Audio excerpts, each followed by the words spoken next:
There are two levels, apparently, of people.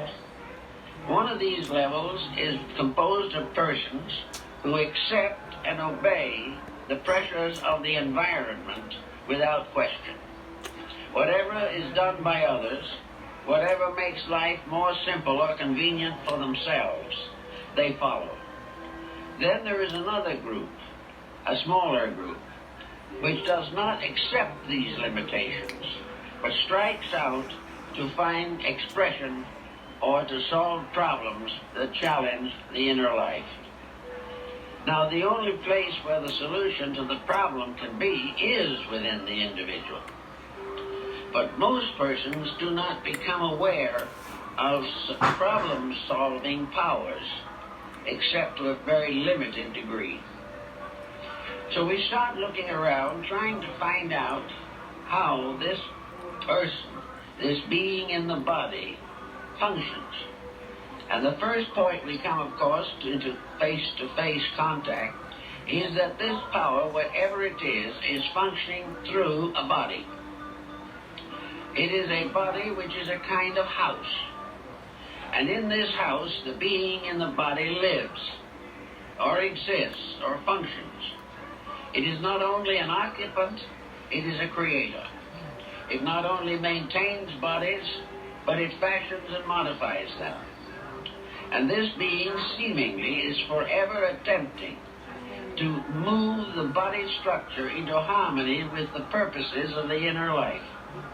In other words, what the being in the body wants is that the body will serve its purposes. And one of the main problems we have today is a serious complex in this area. In other words, we are now trying to give to the body or to the personality that authority or that consideration which duly belongs to the being in the body. In other words, instead of the body becoming the useful servant of the being, it is now very largely a tyrant or a jailer, determining according to its own pleasures how this being is going to function. Under such conditions, we have a lot of conflicts in life, manifesting largely in the fact that individuals, forced by circumstances to accept patterns or conditions which are not according to the inner life, become frustrated, neurotic, and psychotic. The individual who is unable to use the body for the purpose of the being in the body is always at a disadvantage. Now, the body itself is a reasonably useful structure, but environment, world conditions, and many modifying factors are now greatly disturbing the proper relationships between the functions of the body. We find suddenly that this garment, which was supposed to be a useful working vehicle, has become incapable of its original purpose. And beside other circumstances, it has fallen a slave to vanities. It has allowed the person in the body only the privilege to do what the body wants done. Now, the body expresses to its own level of function by what we call appetites. These appetites are pressures in which the body wishes to do as it pleases.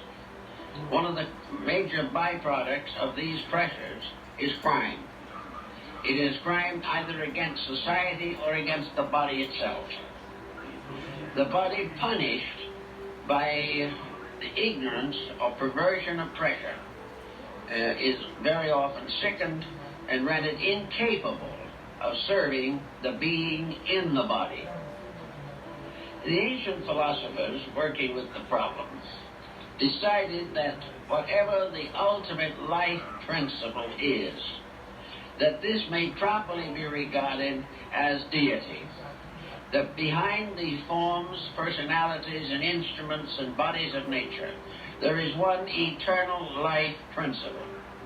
That this eternal life principle is not only a being, but a being which is inherently occupied and dominated by law.